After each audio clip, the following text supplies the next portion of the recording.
بسم الله الرحمن الرحيم. أحمد الله سبحانه وتعالى على منه وكرمه وإحسانه، وأصلي وأسلم على المبعوث رحمة للعالمين محمد الأمين وعلى آله وصحبه أجمعين. بینندگان عزیز و گرامی، السلام علیکم و رحمت الله تعالی و برکاته. خوشحالم که با برنامه دیگر از سری برنامه‌های بازسازی اندیشه بار دیگر در خدمت شما عزیزان و بزرگواران قرار دارم. امیدوارم که از نعمات بیکران الهی بهره‌مند بوده باشید. به اجازه شما عزیزان، خدمت جناب استاد عبدالرحمن فاتح، کارشناس برنامه نیز عرض سلام و ادب دارم. جناب استاد خوش آمدین. علیکم السلام و رحمت الله و برکاته. بنده هم به خدمت شما و تمام بینندگان عزیز و گرامی در هر گوشه از دنیا که هستن عرض سلام و ادب دارم و در خدمت شما قرار دارم. تشکر جناب استاد فاتح گرامی. خب بینندگان عزیز و گرامی، اگر به خاطر داشته باشید ما در قسمت گذشته این برنامه صحبت پیرامون دین شناسی را آغاز کردیم و وعده نموده بودیم که در این برنامه پیرامون دین یهود صحبت های خواهیم داشت.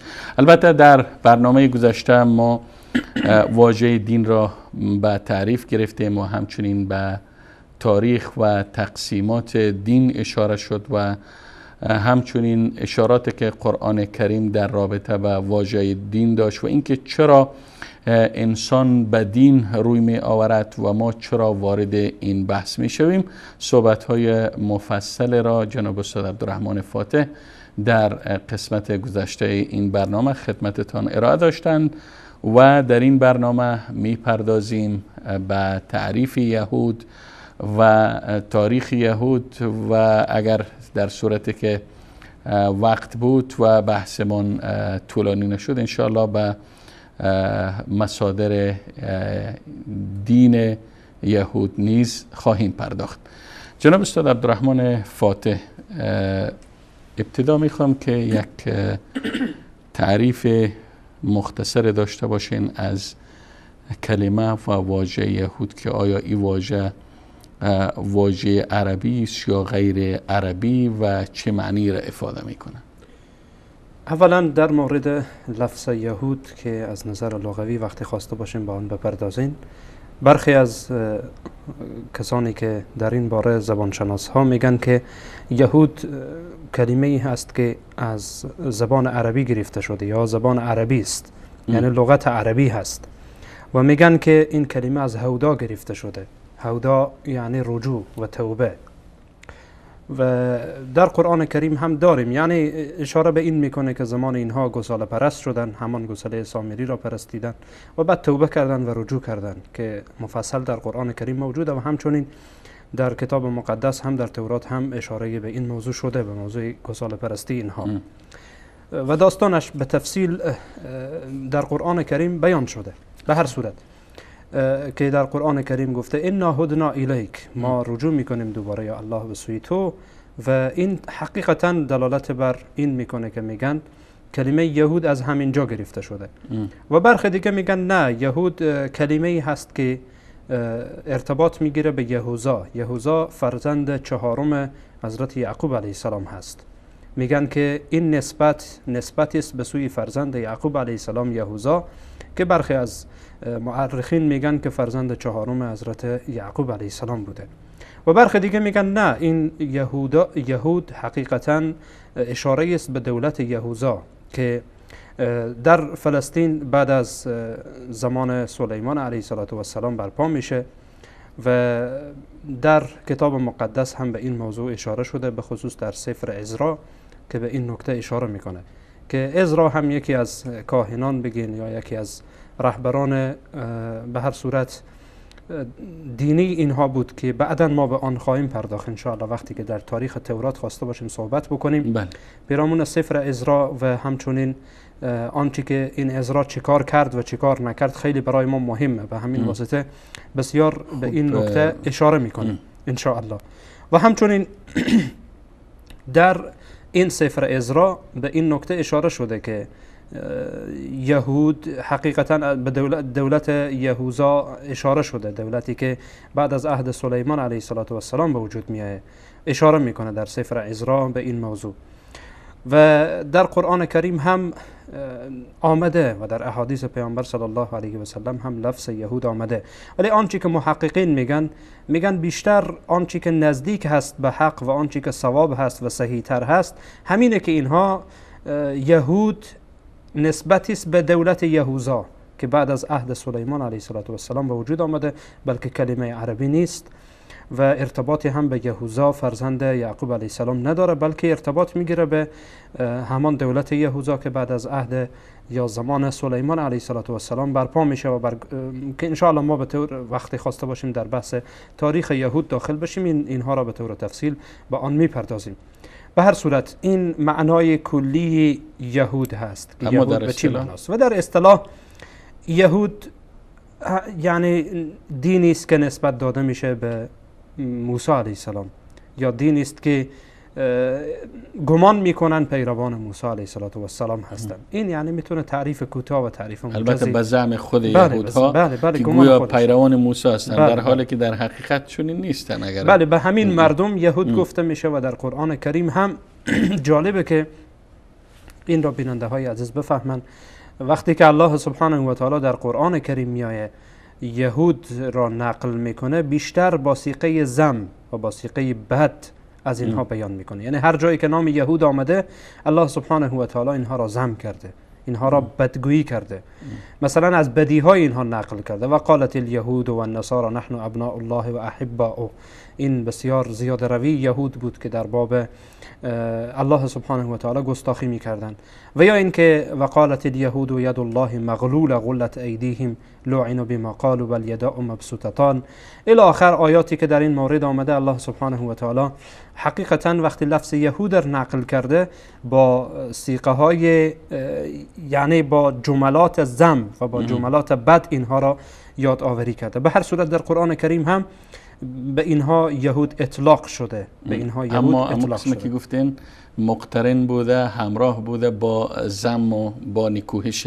بله یعنی در اغلب یا میشه در کل قرآن کریم شما اگر ببینین این مورد توجه هست، یعنی میبینین که در جملاتی و در کلامی میآیه که در سیاق ذم هست، یعنی بدگویی اونها را الله سبحانه و تعالی بیان میکنه که اینها همچون مردمی هستند و به اونها یهود گفته میشه. و اما امروز بیشتر لفظ اسرائیل یا بنی اسرائیل هم شنیده میشه و هم در کتاب ها میخوانن. اگر این هم تشریح کنین تا برای بیننده های گرامی ما واضح تر شود که چرا به یهود بنی اسرائیل گفته شده. در قرآن کریم اینها با صیغه های مختلف مورد خطاب قرار میگیرن. اولا گفتین یهود به اینها گفته میشه که در سیاق ذم بیشتر به کار برده میشه و همچنین به اینها بنی اسرائیل هم گفته میشه. مثلا اگر در سوره مبارکه بقره شما ببینید در چند جا الله سبحانه و تعالی اینها را صدا میکنه. حتی سوره داریم به نام سوره بنی اسرائیل یا سوره اسراء که در قرآن کریم هم موجوده در جزء 15 هم.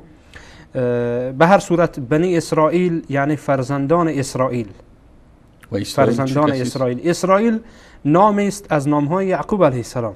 چنانچه الله سبحانه و تعالی در قرآن کریم میگه در سوره مبارکه آل عمران لن تنالوا البر حتی تنفقوا مما تحبون الی آخر که میایه الا ما حرم اسرائیل علی نفسه.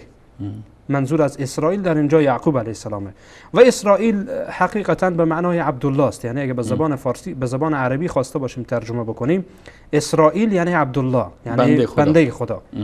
و اسرائیل نام یعقوب علیه السلام بوده. بنی اسرائیل چون اینها یعنی میشه گفت از نسل و از سلاله یعقوب علیه السلام و اسرائیل هستند، به اینها گفته میشه بنی اسرائیل. اولاد بنی اسرائیل. بله اولاد اسرائیل به اینها گفته میشه. و همچنین در قرآن کریم به اینها اهل کتاب هم گفته شده. احیانا الله سبحانه و تعالی اینها را اهل کتاب صدا میکنه، یا اهل الکتاب لما تکفرون بآیات الله، یا اهل الکتاب هل تنقمون منا، الی آخر آیاتی که در قرآن کریم هست. به اینها اهل کتاب هم چی به صیغه امر، چی اخبار و اقسام مختلفی که در قرآن کریم با روش‌های مختلفی که الله سبحانه و تعالی از اینها یاد کرده، اینها را اهل کتاب هم نامیده. خب جناب استاد گرامی، البته وقتی ما میخواهیم از در ارتباط به ملت، در ارتباط به دینی، در ارتباط به پیروان دین معین صحبت بکنیم، نیاز است که ما به تاریخ قوم یا تاریخ دین به صورت مفصل یا به صورت اجمال اشارات داشته باشیم. اگر امکان داره به تاریخ یهود به صورت، اگر فکر کنم مشرح شد وقت زیاده بگیره و چون به خاطر که فکر کنم تاریخ اینا بسیار پرپیچ و خم است، اگر میشه به صورت اجمال ذکر کنین فهرستوار که باز هم نیاز به شرح داره. بله بدون شک جناب استاد، وقتی خواسته باشین از یک قوم و از یک گروه، از یک ملت صحبت بکنیم، خوبه که تاریخ اونها یک بررسی بشه و ببینیم که در تاریخ اینها چی خوبی ها داشتن و چی بدی ها داشتن. اگر تاریخ این قوم را، یعنی قوم یهود را شروع بکنیم، خوب است که از یعقوب علیه السلام شروع بکنیم. یعقوب علیه السلام چون گفتیم که اینها وقتی میگیم بنی اسرائیل که یکی از نامهای اینهاست و آنچه که قرآن کریم به اینها گفته بنی اسرائیل، و بدون شک اینها ارتباط میگیرن به یعقوب علیه السلام، چنانچه قبلا هم بنده اشاره کردم. خب از حضرت یعقوب علیه السلام اگر ما خواسته باشیم شروع بکنیم، یعقوب علیه السلام فرزند اسحاق هست و اسحاق فرزند ابراهیم علیه السلام هست که هر سه پیامبرن، هم ابراهیم علیه السلام، هم اسحاق علیه السلام و هم فرزندش یعقوب علیه السلام. و یعقوب علیه السلام هم فرزندانی داره که 12 فرزند، طبقی که در قرآن کریم به این مورد در سوره مبارکه یوسف آمده که 11 کوکبا، که یوسف علیه السلام میگه من 11 ستاره را دیدم که در برابرم سر فرود میارن و بدون شک یا برای من سجده میکنن. به هر صورت المهمی که خود یوسف علیه السلام هم از جزء فرزندان یعقوب علیه السلام، اینها 12 تا میشن که به اینها اسباط میگن و در قرآن کریم هم اسباط گفته شدن. و الله سبحانه و تعالی وقتی که می از اینها نقل میکنه اسباط میگه، مثلا در جزء اول وقتی ببینیم الله سبحانه و تعالی اسباط میگه اینها را، و همچنین در اخیر جزء سوم هم الله سبحانه و تعالی و در سوره مبارکه آل عمران وقتی اشاره میکنه اینها را اسباط میگه. اینها همین فرزندان یعقوب علیه السلام بوده. از فرزندان یعقوب علیه السلام کسی است به نام یوسف نبی علیه السلام که در قرآن کریم هم سوره به نام این پیامبر خدا علیه السلام و صلوات الله علیه نامگذاری شده و داستان این به صورت تفصیل آمده. بس داستانشون فکر کنم مشهوره، بسیار مشهوره. اگرچه خوب است که در اینجا یک نکته را هم اشاره بکنم که وقتی گفتیم که داستانش خیلی مشهوره، سریالی که فعلا مثلا در ایران ساخته شده، این سریال خیلی از اشکالات داره، اشکالات بسیار شدیدی داره نسبت به داستانی که در قرآن کریم از یوسف علیه السلام آمده. تمثیلی که از یوسف علیه السلام در این سریال آمده خیلی زننده و خیلی زشت و خیلی بده و خیلی از جاهای قرآن کریم و خیلی جاها کم و زیاد کردن، اضاف کردن، تاریخ را متاسفانه تحریف کردن و واضح و آشکاره. کسی که این سریال را دیده باشه میفهمه، یعنی ما اینجوری نیست که جناب استاد یعنی بدون کدام اطلاعی در این مورد حرف بزنیم، بدون سند و بلکه بنده خودم شخصا یعنی 3-4 بار این سریال را از اول تا آخر دیدم. بعدن این حرف را میزنم که این سریال خیلی ها با قرآن کریم و با داستانی که در قرآن آمده و با سوره‌ای که در قرآن آمده در تضاده. به هر صورت یوسف علیه السلام را الله سبحانه و تعالی پیامبر میفرسته و او را الله متعال پیامبر قرار میده برای مردم مصر. داستانش مشهوره که از کنعان یا از همین مکان مقدس الله سبحانه و تعالی به شکلی از اشکال که برادرها به او ظلم میکنن و داخل چاه میاندازن و بعد میره اونجا به مصر میره و عزیز مصر میشه و بزرگ میشه و اینجاست که پدر و مادر و خانواده اش را میخواد به مصر. این مرحله اول قوم یهود هست که از پس تاریخ اینا از خروج از اطراف فلسطین یا از بادی فلسطین به مصر، از اینجا تاریخ از اینجا شروع میشه. اینها از فلسطین میرن به مصر، از فلسطین میرن به مصر و در مصر اینجا باقی میمانن اینها، چون یوسف علیه السلام به اینها جا میده و مکان میده و همانجا زندگی میکنن و به هر حال زیاد میشن تا اینکه فرعون میایه. فرعون اگرچه فرعون نام شخص نیست بلکه نام رئیس جمهور اون زمان، مثلا هر کس که میشد سلسله پادشاهی است. بله، به اون میگفتن فرعون. و فرعونی که در زمان موسی علیه السلام بود ظلم‌های شدیدی میکرد و در اون زمان در مصر 2 قوم وجود داشتن. یکی قبطی ها بودن که مربوط میشدن به فرعون، یک قوم دیگه بنی اسرائیل بودن یا یهودی ها بگین، اینها بودن. خب تا اون زمان یادتان باشه اینجا که هنوز اینها یهود نشده بودن، اولاد یعقوب علیه السلام. بله، اینها هنوز نام یهود برای خود نگرفته بودن بلکه بنی اسرائیل بودن. تا این زمان این نکته یادتان نره. به هر صورت اینها وارد مصر که میشن، در اونجا خب فرعون بر اینها ظلم‌های شدیدی میکنه، فراعنه یکی پس از دیگر میه ظلم‌های زیادی میکنن. البته این بعد از وفات یوسف علیه السلام. بله، مدت‌های طولانی است، اینا افزایش پیدا میکنن. ابتدا فکر کنم 70 چند تن بیش نبودن. بله جناب استاد، حقیقت امریه که اینها در مصر چیزی که در سفر خروج آمده، در سفر خروج یکی از اسفار تورات هست که ما بعداً ان شاء الله به شرح آن خواهیم پرداخت. در سفر خروج آنچه که مثلا در باب 12 از آیه 37 یا از پاراگراف 37 تا 42 آمده اشاره به این موضوع میکنه که اینها به مدت 430 سال در مصر باقی ماندن. یعنی بعد از اینکه 430 سال. بله، البته این قابل نقده، چون برخی از علمایشان خودشان حتی این را نقد میکنن، میگن نه 430 سال نیست بلکه 215 سال هست. 215 سال اینها در اونجا باقی ماندن در مصر. یعنی منظورم این بود که شما گفتید بعد از یعقوب علیه السلام، بله اینها بعد از یعقوب علیه السلام و بعد از اینکه یوسف علیه السلام از دنیا میره و سالهای متمادی اینها در اونجا هستن. و فراعنه وقتی که بر اینها حمله میکنن و میاین اونجا و به هر حال فراعنه یعنی بر اینها ظلم میکنن و ظلمهای شدیدی انجام میگیره که در قرآن کریم داستانش مفصله. الله سبحانه و تعالی میگه مثلا اذ نجیناکم من آل فرعون یسومونکم سوء العذاب یذبحون ابناءکم و یستحیون نساءکم و فی ذلکم بلاء من ربکم عظیم. به صورت تفسیر الله میاره که اینها عذابهای سختی بر شما میچوشاندن. اینها را الله سبحانه و تعالی برای یهود میگه که اینها این نعمتهای الله را فراموش نکنند. در سوره مبارکه بقره اینها به شما عذابهای فرعون، عذابهای خطرناک و بدی به شما میداد و همچنین زنهای شما را زنده نگه میداشت و چی بهتر است حکایت از خلال آیات قرآنی بکنین جناب استاد، چون قرآن بیشتر حقایق فکر کنم بیان کردن. بدون شک. به هر صورت جناب استاد، بنده که از سفر خروج نقل کردم علت این بود که یعنی این نکات سالهایی که به هر حال آمده در اونجا، ما چون بیشتر طرف سخن ما یهودی هایی است یا برخی از مسلمان هایی که میخواهند در این مورد آشنایی دقیق پیدا بکنند. به هر صورت الله سبحانه و تعالی در آیات زیادی از ظلم های فرعون بر بنی اسرائیل نقل میکنه.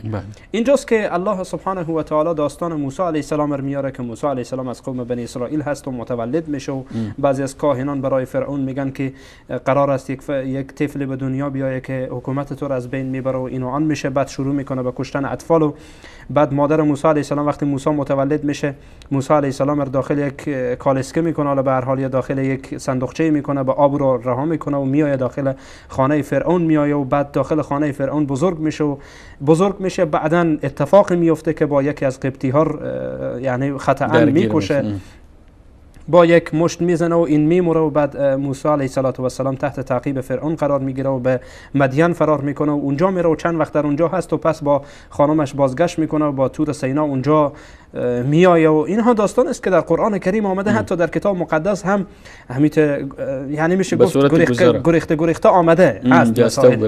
یعنی در سفر خروج کسی که خواسته باشه اطلاع پیدا بکنه اینها را میتونه در اونجا ببینه. خب به هر حال موسی علیه السلام به نبوت فرستاده میشه برای اینکه بنی اسرائیل را از دست فرعون نجات بده و میاد دوباره به مصر میاد و در اونجا میان موسی علیه السلام و میان فرعون تنش‌های صورت میگیره و داستان‌ها طویل هست.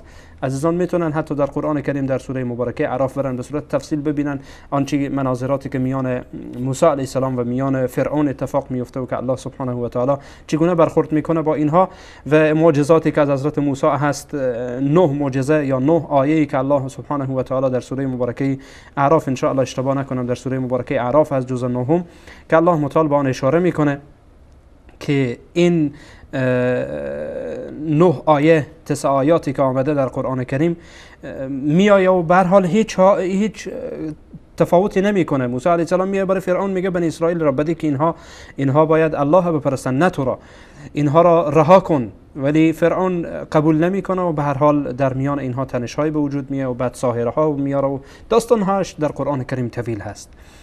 به هر صورت این بنی اسرائیل از اینجا الله سبحانه و تعالی شبانگاه برای موسی علیه السلام دستور میده که همراه بنی اسرائیل از اینجا خارج شو، برو از مصر خارج شو. بله موسی علیه السلام از مصر خارج میشه و اذ فرقنا بكم البحر فانجیناکم و اغرقنا آل فرعون و انتم تنظرون. سبحان الله سبحانه و تعالی در قرآن کریم میگه که ما بحر را شکافتیم برای شما و شما از اینجا گذشتیم و آل فرعون را در اونجا غرق کردین و داستانش هم به صورت تفصیل، چون نمیخوایم که اگر جناب استاد به هر کدام از اینها بپردازیم تنها قصه موسی علیه السلام ما فقط میخوایم که یک تاریخچه کوتاهی از اینها برای بینندگان عزیز و گرامی به نمایش بگذاریم که اینها بفهمن که اینها کی بودن و اینها چی کاره هستن و اینها چی طور مردمی هستن.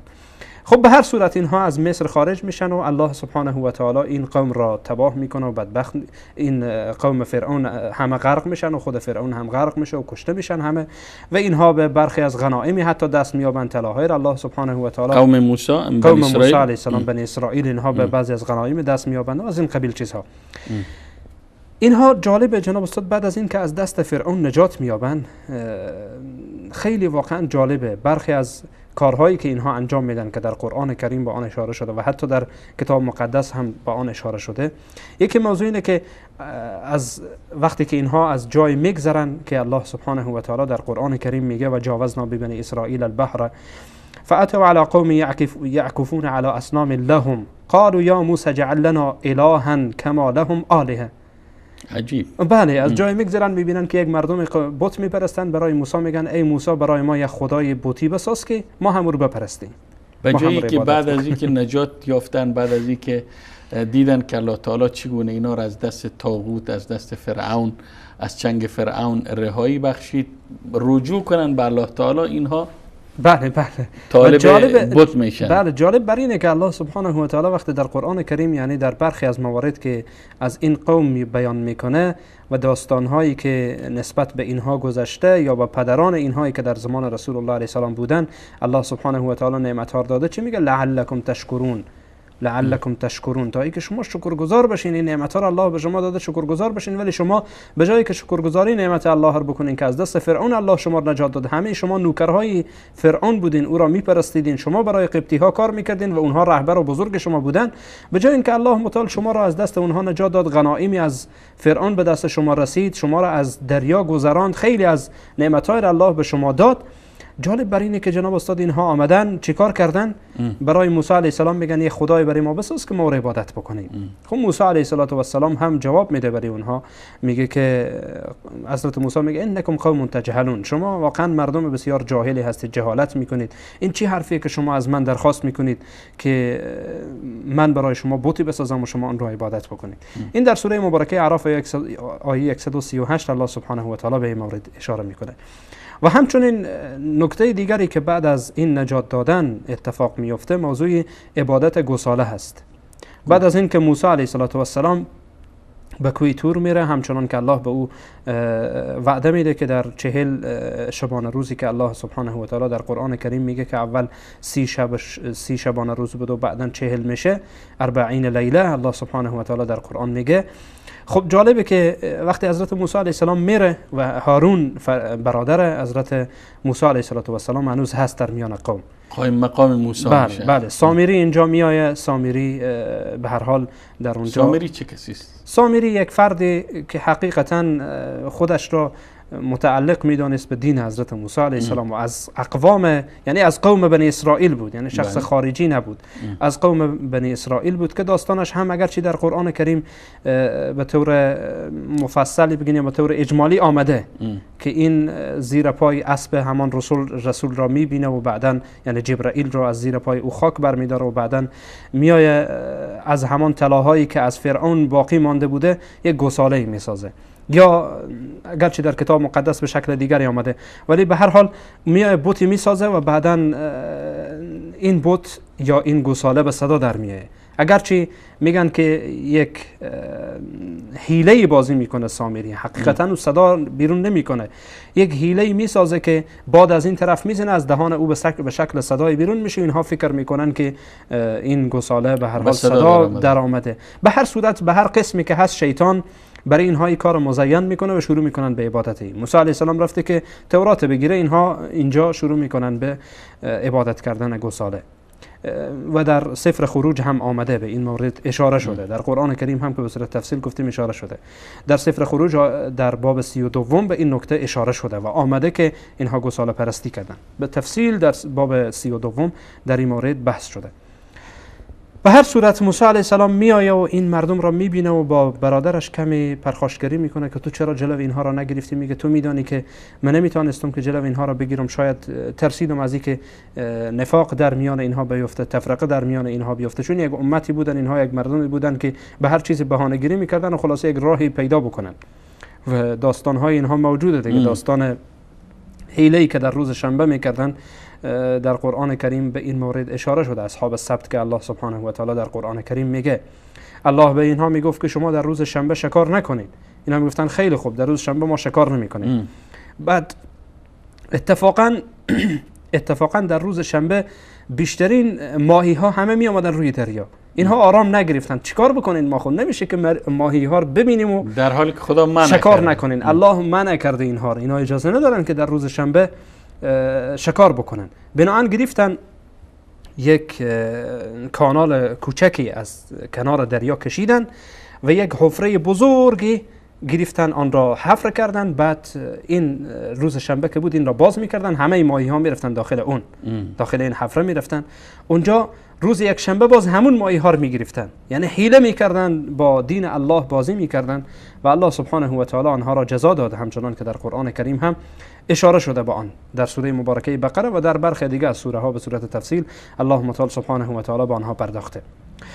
به هر صورت جناب استاد این حیله‌ای بود که اینها بازی کردند و حضرت موسی علیه السلام بسیار نگران شد از این بابت و الله سبحانه و تعالی اینها را عذاب داد که اینها همدیگر را بکشن. جزای اینا این بود که همدیگر را بکشن و ما گفتیم به جان همدیگر افتادن. بله به جان همدیگر افتادن و ابر تاریکی آمد و اینها را پوشاند و همدیگر را شروع کردن به کشتن و به زدن. و به هر صورت جالب بر اینه که برخی از علما میگن فقط کسایی کشته شدن که این گوساله را پرستیده بودند. جالب بر اینه. و حتی برخی از روایات اعلی آمده که 70,000 در همینجا کشته شدند، همدیگر را کشتن. جزای اینا این بود که باید همدیگر را بکشن و در قرآن کریم هم آمده که فقتلوا انفسکم، خودتان را بکشید. به هر صورت جناب استاد این اتفاق میفته و ما گفتیم اگر یادتان باشه وقتی در تعریف یهود گفتیم که هودا که گرفته شده این ناهدنا الیک از همین است که اینها گوساله پرستی کردن و بعد توبه کردن و توبه اینها این بود. به این واسطه به اونها یهود میگفتن. گفتین این قول یعنی میشه یکی از اقوال است. یکی از اقوال هست. به هر صورت جناب استاد این اتفاق میفته. یک موضوع دیگری که بعد از نجات اینها از دست بنی اسرائیل میشه اینه که وقتی الله سبحانه و تعالی به اینها دستور میده که شما برین با قوم ستمگری که قوم جباری که با شما میجنگن برین با اینها مبارزه بکنید، برید با اینها بجنگید. اینها خب اول میگن خیلی خوب ما میجنگیم و ما اینو آنیم و ما بزرگیم و فلانیم. خب به هر صورت در قرآن کریم آمده الله سبحانه و تعالی در سوره مبارکه مائده به این موضوع اشاره میکنه اینها میآیند خب به هر حال وقتی در برابر دشمن قرار میگیرن میگن که ای موسی اینها خب خیلی بزرگن، اینها قوم پرقوتی ان، ما نمیتونیم در برابر اینها بجنگیم. و جالب بر اینه که در اونجا چی میگن برای موسی؟ یا موسی انا لن ندخلها ابدا ما داموا فیها، ما ابدا تا وقتی که اونها داخل این سرزمین باشن ما داخل نمیشیم. فذهب انت و ربک فقاتلا انا هاهنا قاعدون، تو خدایت برین بجنگین ما همینجا قرار میشینیم. خب ابتدا خب وعده کردن که ما ابتدا وعده کردن، بله. خب الله سبحانه و تعالی به اینها حقیقتا عذاب داد و عذاب اینها این بود که الله سبحانه و تعالی این آیه که قبلا بنده خواندم آیت 24 سوره مائده بود، در آیت 26 الله سبحانه و تعالی میگه که اگرچه موسی علیه السلام در اونجا میگه رب انی لا املک الا نفسی و اخی فافرق بیننا و بین القوم الفاسقین، آیه بعدی. و جالب بر اینه که الله سبحانه و تعالی اینها را عذاب میکنه. چگونه عذاب میکنه؟ اینها را در دشت سرگردان میکنه، در یک منطقه 40 سال اینها سرگردانند که الله متعال سبحانه و تعالی در قرآن کریم به این موضوع اشاره میکنه. قال فانها محرمه علیهم 40 سنه یتیهون فی الارض فلا تأس علی القوم الفاسقین، سوره مبارکه مائده آیه 26. 40 سال الله متعال به این مورد اشاره میکنه که اونها همونجا بودن. و حضرت موسی در همون دشت، در همون منطقه و در همون جا وفات میکنه. حضرت هارون هم وفات میکنه. البته این نکته را اشاره بکنم که حضرت هارون علیه السلام قبل از حضرت موسی فوت میکنه. این نکته اشاره به این است که برخی از روافض به یک حدیثی استدلال میکنن که رسول الله علیه السلام برای حضرت علی میگن تو به منزله هارون در نزد موسی هستی برای من، یعنی قایم مقام بعد از من. بله. در حالی که حضرت هارون قبل از حضرت موسی از دنیا رفته، بعد از حضرت موسی حضرت هارون جانشین نشده، بلکه قبل از حضرت موسی علیه السلام از دنیا رفته حضرت هارون، که استدلال کاملا باطله و هیچ استدلال نمیتونه یعنی بر پایه این حدیث باشه. به هر صورت این یکی از استدلال ها بود که این هم ضمنی اشاره شد. اگر بحث ما در ارتباط به جوابره تمام شده که بریم سراغ یک میان. بله. اگر اجازه بدید شما بحث تی و اینها تمام شد که اینها سرگردان شدن و این کاملا تمام شد. تشکر میکنم استاد گرامی. به اجازه شما و به اجازه بیننده های عزیز و گرامی میریم سراغ یک میان برنامه. پس از دیدن این میان برنامه انشاءالله دوباره با هم خواهیم بود.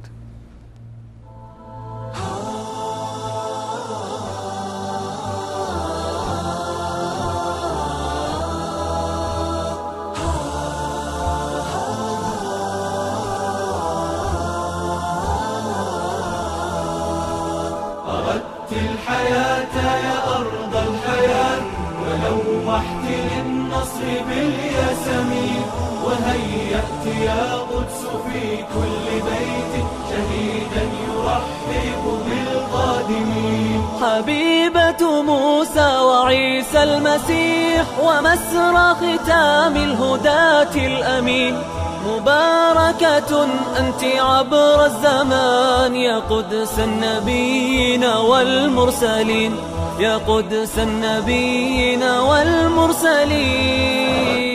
الحياة يا أرض الحياة، أرض الحياة القدس في كل بيت شهيدا يرحب بالقادمين.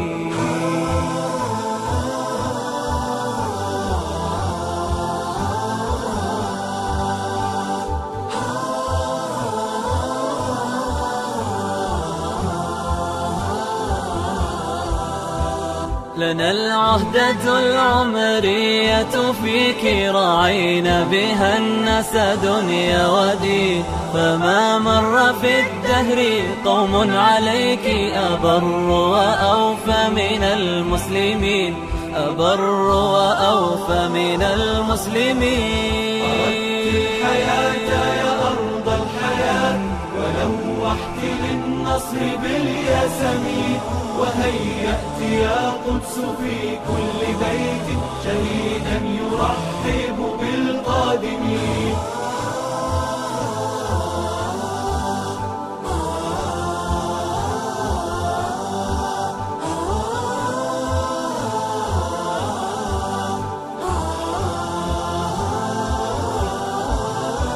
تنادينا فينا ليأتي صلاح وتخفق ألوية الفاتحين، ويثمر صبر بلاد الكفاح. معشوقة السنديان العتيق وأرض المصلين والذاكرين. قريبا يعود إليك السلام يا قلب فلسطين والعالمين. قريبا يعود إليك السلام يا قلب فلسطين والعالمين. يا قلب فلسطين والعالمين.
سلام علیکم بینندگان عزیز و گرامی. قبل از میان برنامه جناب استاد عبدالرحمن فاتح در رابطه به تعریف یهود و همچنین مختصر از تاریخ یهود، البته پس از خروج یعقوب علیه السلام از بادیه فلسطین و رهسپار شدن به سوی مصر اشاره کردن که از آن جمله تقریبا همچنین به خروج بنی اسرائیل، خروج دوباره بنی اسرائیل از مصر به فلسطین و بعضی از واقعاتی که رخ داد، از آن جمله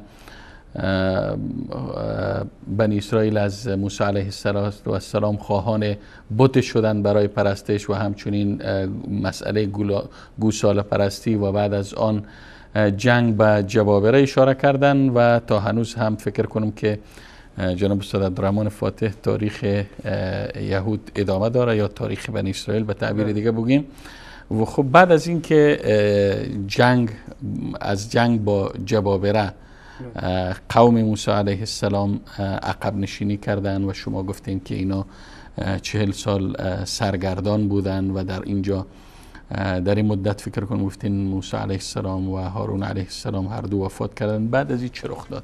بله جناب استاد، بعد از این حقیقتا بنی اسرائیل وارد فلسطین میشن، همان ارض المقدسات التي که در قرآن کریم هم آمده به او اشاره شده و داخل میشن در همان سرزمین مقدس و مبارک و در اونجا هم برخی از اتفاقات میفته که حالا ما به او اتفاقات نمیپردازیم. المهمی که بعد از این دخول اینها در فلسطین، اینها حقیقتا 3 زمان و یا 3 عهد در دنبال هم پی میگیرن یا دنبال میکنند. اول عهد قضات هست که یعنی عهد قاضی ها و سردارها و بزرگان که یوشع ابن نون علیه السلام که بعد از موسی علیه السلام جانشین موسی علیه السلام میشه، یعنی میشه گفت جانشین موسی علیه السلام هست.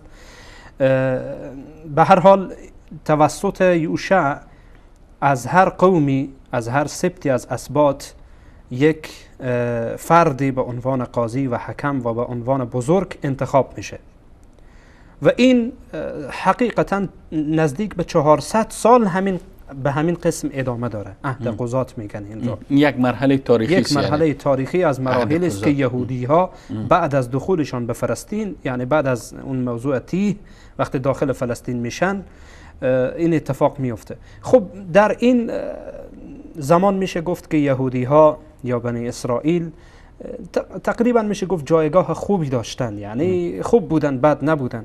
احیانا جنگ‌های میان اینها و دشمنانشان اتفاق میافتاد، گاهی اینها پیروز میشدن، گاهی اونها پیروز میشدن، گاهی اینها شکست میخوردن، گاهی دشمن شکست میخورد. به هر حال جایگاه خوبی داشتن. تقریبا نزدیک به 400 سال این موضوع ادامه داره، یعنی اینها به همین ترتیب عهد قضا ادامه پیدا میکنه. بله عهد قضا میشه گفت که ادامه پیدا میکنه. بعد عهد ملوک میاد جناب استاد، یعنی زمانی که یعنی قسمت دیگر تاریخ اینها که قسمت پادشاهی هست، یعنی پادشاهی به دست اینها میفته، پادشاهی. خب در قرآن کریم هم اولین پادشاه اینها در قرآن کریم به آن اشاره میشه در سوره مبارکه بقره، در اخیر جزء دوم الله سبحانه و تعالی به آن اشاره میکنه. تقریبا صفحه یعنی میشه گفت 2 صفحه قبل از جزء سوم الله سبحانه و تعالی به این نکته اشاره میکنه. الم تر الی الملأ من بنی اسرائیل من بعد موسی اذ قالوا لنبیه له مبعث لنا ملکا نقاتل فی سبیل الله. بعد از اینکه اینها تقاضا میکنن که الله متعال کسی برای ما بیاره که ما با او همراه او در راه خدا جنگ بکنین، الله سبحانه و تعالی طالوت را میفرسته و طالوت همراه جالوت میجنگه. طالوت به هر حال پیروز میشه که در قرآن کریم به آن اشاره شده و اولین پادشاه اینها قرار میگیره. بعد از طالوت داوود علیه السلام میشه، بعد از داوود سلیمان علیه السلام میشه. و شما میدانین که عصری که حقیقتا به خصوص سلیمان علیه السلام پادشاه هست، یکی از پادشاهان بزرگه، یعنی میشه گفت در زمان امروز مثل یک امپراتوری بزرگ هست سلیمان علیه السلام و در قرآن کریم به آن اشاره شده زیاد. این عهد بهترین عهد و بهترین زمان برای یهود هست، چون یهود به اوج قدرت هست دیگه و اتفاقات در این زمان هم میفته که هر کس خواسته باشه در این مورد به هر صورت میتونه باز مفصل بره در قرآن کریم مطالعه بکنه و ببینه. بعد از سلیمان علیه السلام عهد انقسام یا عهد تقسیم شدن اینها میایه. اینها تقسیم میشن. اینجا دیگه عهد تفرقه در میان اینها به وجود میایه. این تفرقه توسط 2 نفر صورت میگیره، توسط 2 نفر که یکی رهبعام ابن سلیمان هست که حقیقتا این دولتی تشکیل میده از سبط یهوذا و سبط بنیامین. دولتی تشکیل میده از این 2 سبط همون نواده ها. بله همین نواده های اینها. دولتی تشکیل میده به نام دولت یهوذا و این دولت یهوذا در جنوب فلسطین که میشه گفت پایتختی که برای خود اینها انتخاب میکنن برای این حکومت و دولت خود قدس هست. بله. بیت المقدس یا قدس هست، اونجا را پایتخت خود قرار میدن. جنوب فلسطین به دست این هاست. و شخص دیگر یربعام هست. رهبعام و یربعام. این 2 تا با هم یعنی میشه گفت که مخالفت میکنن و رهبعام میره 2 سبط از اسباط را میگیره با خود، یعنی سبط یهوذا و بنیامین. و این سبط میشه اینجا به گروه و قوم تعبیر کنیم؟ بله از نوادگان و از اقوام اینها. بله. چون سالهای متمادی آمده تیر شده دیگه، از اینها از فرزندان یعقوب علیه السلام خیلی ها گذشته دیگه. یعنی اینها از نوادگان و از اقوام و خیشان همین افراد بودن. و این یربعام میره 10 سبط دیگر را با خود میگیره و دولتی تشکیل میده، دولت اسرائیل. اسرائیل و این دولت اسرائیل شمال فلسطین را میگیره. یکی یهوذا و یکی دولت اسرائیل. بله. این یربعام میره شمال فلسطین را میگیره و پایتخت خود را نابلس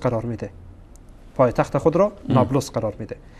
و میان این 2 گروه یعنی گروه رهبعام و یربعام جنگ‌های زیاد اتفاق میفته و اینها جنگ و قتال زیاد میکنن و سالهای متمادی اینها به همین ترتیب حکومت میکنن و حکومت اینها برپاست تا اینکه آشوریون میآیند، یعنی میشه گفت در سال 722 قبل از میلاد، یعنی میلاد مسیح عهد قضات و عهد پادشاهان و دیگه عهد انقسام که عهد پراکنده سقوط میکنن تقریبا یک بخش از اینها در حال سقوطه. آشوریون میآیند و این دولتی که دولت اسرائیل هست که تقریبا 244 سال اینها حکومت میکنن با همان 10 سبط از اسباط که با اون هست، به هر حال حکومت میکنن و حکومت اینها در شمال فلسطین هست که گفتیم همان پایتختشان نابلس بود. خب اینها به دست آشوریون در سال 722 قبل از میلاد هنوز میلاد نشده، قبل از میلاد اینها از بین میره. و دولت یهوذا که ما قبلا گفتیم که 2 دولت تشکیل میشه که دولت اسرائیل که دولت یهوذا که دولت یهوذا توسط رهبعام میشه.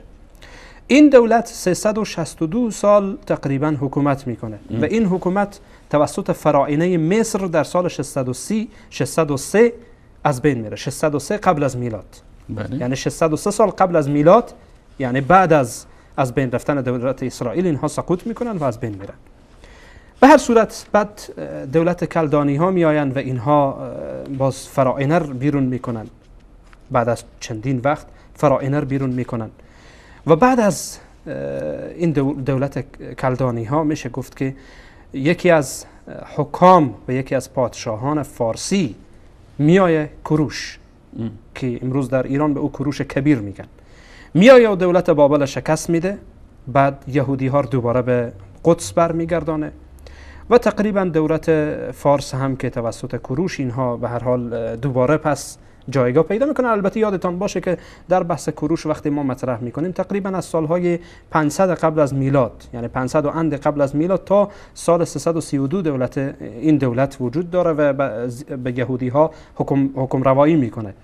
و در همان وقتی که کوروش میایه، عزرا که قبلا اگر یادتان باشه ما در موردش گفتیم یک رابطه خوبی با فارسی ها داره، یعنی با حکومتی که در خراسان بگین یا در فارسی زبان ها، در میان فارسی زبان ها بوده که در رأس آنها کوروش بوده که به اون کوروش کبیر میگن، ارتباط خوبی داشته. و بعد از این که میای کوروش مثلا این دولت رو از بین میبره و خودش در اونجا مسلط میشه، دوباره یهودی ها به امر و دستور عزرا میاره در داخل قدس میاره و بیت المقدس میاره. بعد اتفاقاتی میفته که انشاءالله در تاریخ تورات به آن اشاره خواهیم کرد.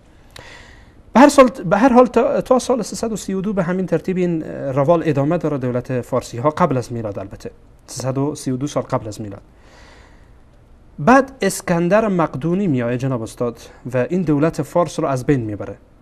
این دولتی که حالا شما ببینید که این یهودی ها همش زیر سلطند، هنوز زیر سلطن، یعنی بعد از این که اینها تقسیم شدن زیر سلطه قرار گرفتن، حالا دیگه زیر سلطه هستن. خب اسکندر مقدونی میاد و بعد این حکومت دولت فارس ها رو از بین میبره. تا سال 64 قبل از میلاد تقریبا این حکومت بعدی وجود داره و ادامه داره تا اینکه رومانی ها میآیند. رومانی ها هستن تا زمانی که عیسی علیه السلام متولد میشه، یعنی در زمان رومانی ها حضرت عیسی علیه السلام متولد میشه و بعد اتفاقاتی که میفته اینها با حکومت همدست میشن. یهودی ها بر علیه عیسی علیه السلام و عیسی علیه السلام رو نعوذ بالله فرزند زنا میدانن و مادرش رو زناکار میدانن و خیلی از تهمت هایی که بر حضرت عیسی علیه السلام میزنن.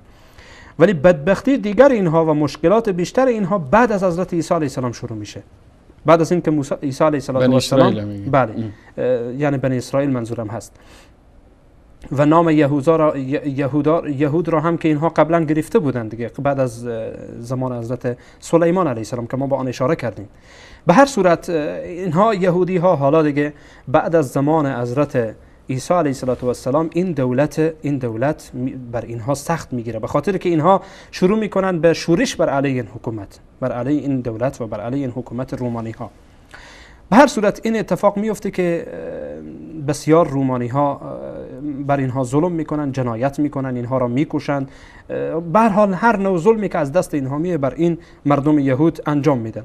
بعد از رومانی ها به همین ترتیب ادامه پیدا میکنه تا مسلمان ها میآیند، دین اسلام میآید بعد از میلاد مسیح علیه السلام و بعد از اینکه به هر حال پیامبر آخر الزمان صلوات الله علیه و سلام اینها رسول الله صلی الله علیه و سلم به عنوان پیامبر مبعوث میشن. مسلمان ها در عهد عمر فاروق رضی الله تعالی عنه بیت المقدس را فتح میکنن و با اینها معاهده میکنن. معاهده و صلحی که با یهودی ها شده مشهور در تاریخ اسلام موجوده و به هر صورت به دست مسلمان ها میفته و اینها زیر پرچم حکومت اسلامی و دولت اسلامی هستند. از اینها جزیه گرفته میشه و به همین ترتیب اینها زندگی خود را میکنند. خب جناب استاد، از این مراحلی که شما ذکر کردین، از این که دولتشان توسط آشوری ها در سال 722 قبل از میلاد سقوط میکنه، البته یکی از دولت هایشان نه کلش. بله دولت اسرائیل اینا باز تیتو پراکنده و متشتت میشن. بله متشتت میشن. با دوباره حال در عصر حاضر مییم، در عصر حاضر بله عصر که ما در روز زندگی میکنیم، چگونه دوباره رژیم یا کشور که امروز به نام اسرائیل از او یاد میشه، صهیونیست ها، چه قسم اینا دوباره یک جا میشن و در فلسطین امروزی، در بیت المقدس امروزی یا در اطراف آن دوباره تشکیل دولت میتن و قد علم میکنن. حقیقتا جناب استاد اینها یعنی بعد از اینکه این زمان به هر حال میگذره و در مرور تاریخ اینها بر سر اینها چیمیایی و همین گونه که شما اشاره کردین اینها متشدد و پراکنده میشن و در کشورهای مختلف هستند. مثلا در افغانستان اینها وجود داشتن، حتی در همین سالهای نزدیک قبل از اینکه حتی در اوایل به وجود آمدن حکومت اسرائیل امروزی اینها در کل جهان یعنی پراکنده بودن و حتی ظلم و جنایتی که یا حالا به هر حال ظلم و جنایتی که میشه گفت هیتلر بر علیه اینها کرد و اینها را ویروس میدانست، میگفت اینها وبای جان حکومت و ملت آلمان خواهند شد، اینها را خیلی کشت و اینها را خیلی نابود کرد، نزدیک به میلیون یا نیم میلیون از اینها را کشت. به هر صورت اینها یعنی در گوشه گوشه دنیا اینها پراکنده بودن و در کشورهای مختلف بودن. جناب استاد حقیقت امریه که بعد از اینکه حکومت‌های استعماری وارد صحنه میشن میخوان که یک نکته ضعف در میان مسلمان ها به وجود بیارن و آن این است که اولا تلاش میکنن و کوشش میکنن که همان جریان صهیونیستی یا جریان صهیونی که در حکمای صهیونی حقیقتا آن را تشکیل دادن و توسط استعمارگران به وجود آمد که در رأس آنها البته باز در ارتباط به پروتکل های بنی صهیون ما در برنامه بعدی باز مفصل صحبت خواهد شد که کشورهای مختلف از جمله بریتانیا در این مورد دست بسیار بسزایی داشت، دست بسیار مهمی داشت که این جریان صهیونی به وجود آورد. تقریبا میشه گفت در سال 1897 میلادی، یعنی اواخر قرن 1897. بله، یعنی تقریبا اواخر قرن 19. به هر صورت اواخر قرن 19 میشه 1800 چند گفتین 98 نه؟ بله 1898 اواخر قرن 19. بسیار خوب. بله. به هر حال جناب استاد این اتفاق میفته که حقیقتا اینها صهیونیست ها میشه گفت که حرکت صهیونی به وجود میاد، یک جنبشی به وجود میارن، اینها خیلی کارها میکنن، ولی اصل هدف اینه که یک حکومت تشکیل بدن. اصل هدف اینه که یک حکومت تشکیل بدن و اینها را از کل جهان جمع بکنن در یک منطقه. و کجا را انتخاب کردن؟ یکی از کشورهای اسلامی. باید اینها در قلب جهان اسلام باشند و جایی باشند که از نظر استراتژی و از نظر دینی و از هر نظر بسیار برای از اینها مهم باشه و اساسی باشه، هم برای استعمارگران و هم برای یهودی ها، و بهانه داشته باشند برای دادن این سرزمین به یهودی ها. به هر صورت این اتفاق وقتی که میفته جناب استاد تقریبا در سال 1917، یعنی حساب بکنین بعد از 1897 اوایل باز قرن 20 تقریبا یعنی 20 سال بعد تقریبا 20 سال بعد از این که این حرکت صهیونی به وجود میایه، صهیونیستی به وجود میایه، بلفور یکی از میشه گفت نخست وزیر بریتانی هاست. بله. یعنی یا انگلستان امروزی. بله. انگلیس بگین بهتره تا مردم بیشتر آشنا بشن. بریتانیا همش بله به هر صورت این نخست وزیر بریتانی ها برای یهودی ها چون خدماتی برای انجام دادن، چون اینها همیشه یهودی ها زیر بار بودن و همیشه کار کردن برای دیگران و تا به امروز هم حتی فعلا کار میکنن، برای دیگران نوکری میکنن تا اینکه خودشان را حفظ بکنن و این از سنت یهود هست.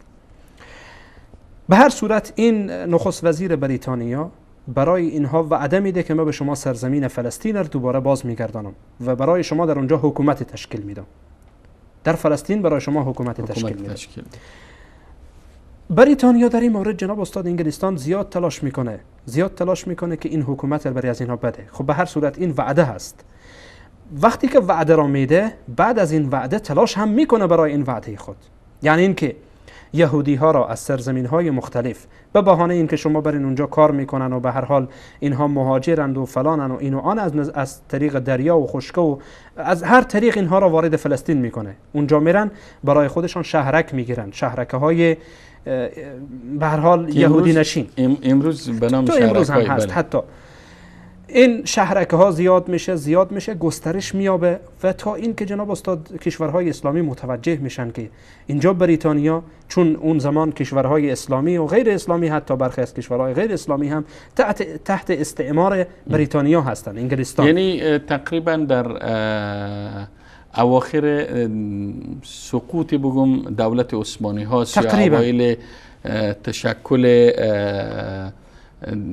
حکومت بله، ترکیه زیر حتی رهبری مصطفی آتاتورک در این وقت است. بله حتی جناب استاد بعد از این که اینها اولا میخوان که این وعده را میده نخست وزیر بریتانیا، حتی میفرسته پیش سلطان عبدالحمید، میفرسته که با این صحبت بکنه که تو فلسطین را بدی برای ما که ما بدیم به یهودی ها.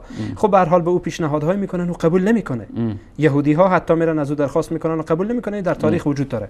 به هر صورت المهمی که جناب استاد این تلاش میکنه بریتانیا برای اینکه سرزمین فلسطین را برای یهودی ها بده. بله. سرزمین فلسطین را برای اونها بده و کشوری در اونجا تشکیل بده. نمیتونه، خلاصه متوسل میشه با آمریکا. توسل میکنه با آمریکا که تو با ما همکاری بکن. والله کشورهای اسلامی بر علیه ما برخواستن و حالا امروز هر کس سر و صدای به پا شده که چرا شما میخواهید که فلسطین را بدید برای یهودی ها و دولتی بر اونجا تشکیل بدید به نام دولت اسرائیل. در سال 1947 دیگه رسمی میشه. یعنی آمریکا میآید تقسیم میکنه که میگه فلان، مثلا فلان ولایت، فلان ولایت، فلان ولایت یا فلان استان از یهودی ها، فلان فلان فلان از مسلمان ها. اینجا این قسمتی که میکنه، تقسیماتی که در این مورد شده میتونن که عزیزان برن ببینن در کتب تاریخ. تقسیم میکنه که فلان منطقه از یهودی ها باشه، فلان منطقه از مسلمان ها باشه. در این مورد تنش‌هایی به وجود میاد. تنش‌های میان مسلمان ها و میان یهودی ها به وجود میاد. البته قبل از تنش‌ها باید بگیم که در سال 1948 که دولت اسرائیل به صورت رسمی اعلان میشه و آمریکا از او اعلان حمایت میکنه. حتی در اون زمان حکومت ایران هم از او حمایت میکنه. البته همان حکومتی که در همان زمان وقت و ترکیه هم همان حکومتی که در همان زمان بوده از او اعلان حمایت میکنه و برخی اینها میشه یعنی دو کشور که حقیقتا از میان مسلمان ها بودن و آمریکا و بقیه کشورها هم اعلان حمایت میکنن و به رسمیت میشناسن این کشور. اونا خودشان این کشور دزدی شده کردن. بله، این کشور دزدی شده را که به یهود میدن به رسمیت میشناسن در سال 1948 که امر تمام میشه. بعد از اینکه اتفاق میفته جناب استاد، در میان مسلمان ها و در میان یهودی ها جنگ ها و تنش های زیاد میشه. حتی کشورهای مثل اردن و امثال اینها، کسانی که در اونجا بودن، حتی کشور سعودی خب در اون زمان پایه‌گذاری شده بود و تنش‌های مثلا میان ملک فیصل، حتی تنش‌های زبانی و حتی احیانا نزدیک به فیزیکی در میان عرب‌ها یعنی مسلمان‌ها و در میان یهودی‌ها اتفاق افتاد. یعنی این تنش‌ها از سال 1956 شروع شد تا سال 1967 ادامه پیدا کرد که متاسفانه به شکست مسلمان‌ها مواجه شدند. مسلمان‌ها نتوانستند که دوباره بگیرن، چون پشت اسرائیل بریتانیا بود، پشت اسرائیل آمریکا بود، پشت اسرائیل تمام کشورهای اروپایی بودند. اینها همه حضور داشتند. به هر حال مسلمان‌ها یا عرب‌ها بگین در این مورد شکست خوردند در برابر اسرائیل و اسرائیل کشوری به وجود آمد. خلاصه یهودی ها جمع کردن از نقطه یعنی مسلمان ها در مقابل یک عمل انجام شده یا امر واقع که تشکیل غده سرطانی بله جناب استاد، شما اگر مثلا وقتی به تاریخ، یعنی تاریخ خیلی دور نیه، حتی شاید کسایی باشن که یاد بدن این نکات را، شاید زنده باشن تا حالا این بله به هر صورت میفهمن این نکات را. خب شاید ما و شما خب در اون زمان نبودیم، ولی تاریخ را میخوانیم و میدانیم. بعد از این که کشورهای اسلامی تحت استعمار انگلیس قرار میگیره، جنایات زیادی انگلیس انجام میده و مسلمان ها را یعنی حقیقتا ضعیف میکنه و بعد از این که تحت نام مهاجرین یهود از کشورهای اروپایی اونها را سرازیر میکنه در فلسطین و در اونجا آهسته آهسته حکومت تشکیل میده، اونها را مسلح میکنه، به اونها سلاح میده. حتی تا امروز ببینین که آمریکا از اونها اعلان حمایت میکنه و از اونها حمایت شده هستن، یعنی تحت حمایت آمریکا هستن. و این بود جناب استاد حقیقتا تاریخ کوتاهی از تشکر جناب استاد عبدالرحمن فاتح. اگر باز هم اجازه باشه، به اجازه شما و به اجازه بیننده های عزیز و گرامی، یک میان برنامه را میبینیم و پس از این میان برنامه انشاءالله دوباره بحثمان را ادامه خواهیم داد.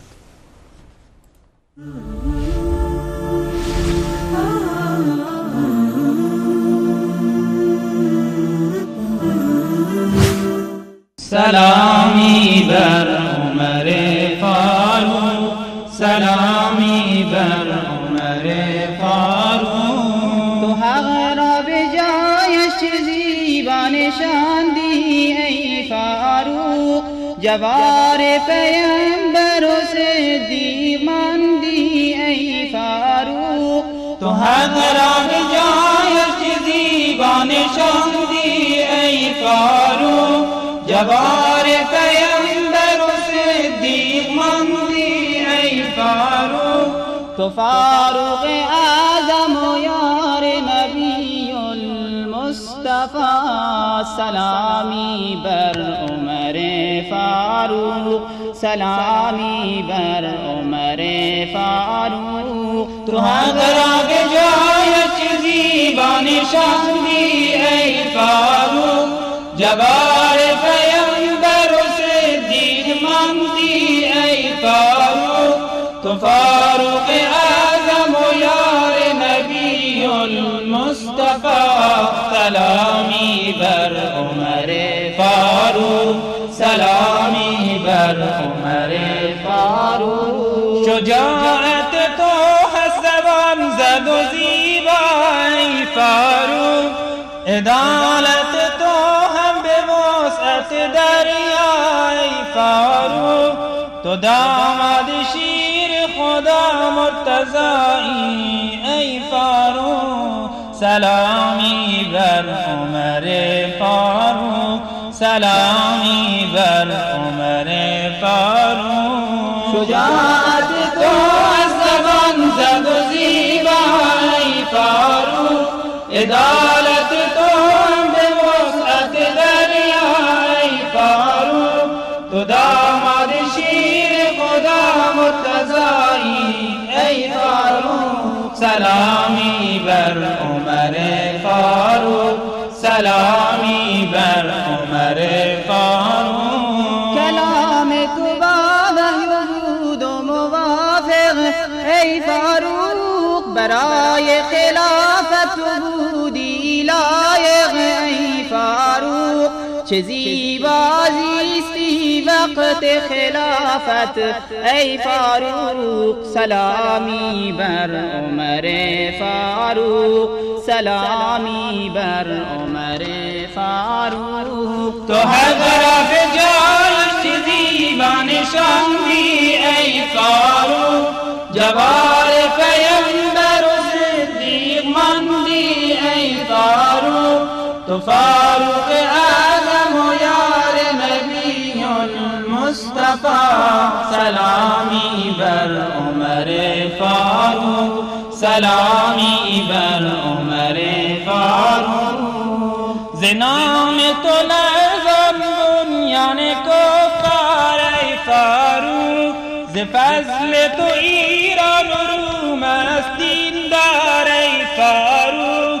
به حق که نماد ارشادت بودی ای فاروق سلامی بر عمر فاروق سلامی بر عمر فاروق عدالت آوردی شجاعت آموختی زمین شد نورانی ز نام زیبایت عدالت آوردی شجاعت آموختی زمین شد نورانی ز نام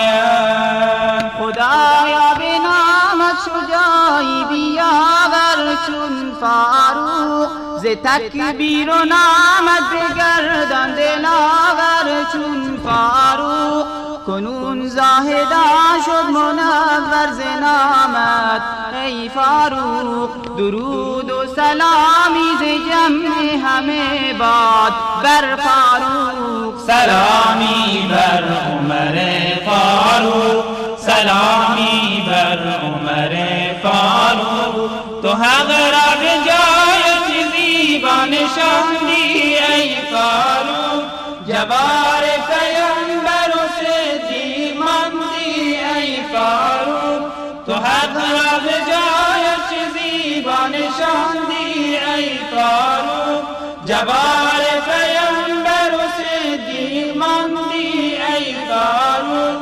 تو فاروق اعظم و یار نبی المصطفى سلامی بر عمر فاروق سلامی بر عمر فاروق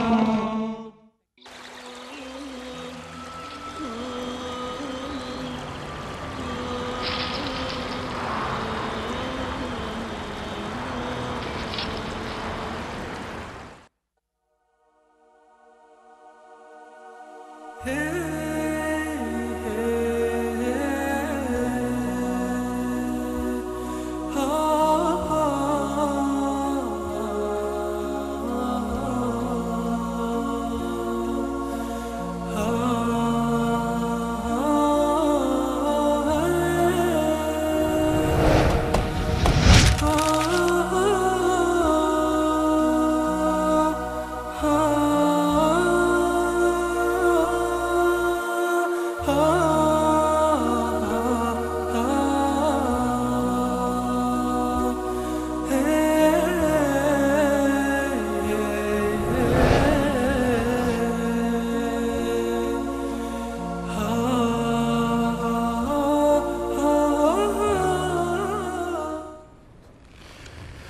بینندگان گرامی، با عرض سلام مجدد دوباره در خدمت شما هستیم و البته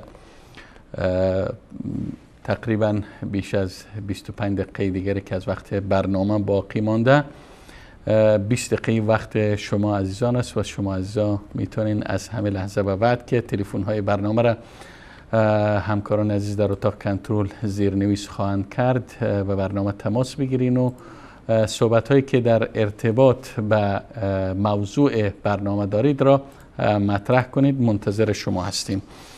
و اما اینکه تا 1 ساعت گذشته جناب استاد عبدالرحمن فاتح کارشناس برنامه چه گفتند، البته بعد از اینکه تعریف مختصر داشتیم از یهود به تاریخ یهود به صورت نیمه تفصیلی اشاره کردند و تاریخ یهود را از زمان ورود یعقوب علیه السلام از به مصر و خروجشان از بادیه فلسطین آغاز کردند که این را تقریبا طی 7 مرحله استاد عبدالرحمن فاتح بیان کردند که یعقوب علیه السلام و فرزندانشان از بادیه فلسطین رفتن به مصر و بعد از او واقعاتی که در مصر رخ داد توسط فرعونیان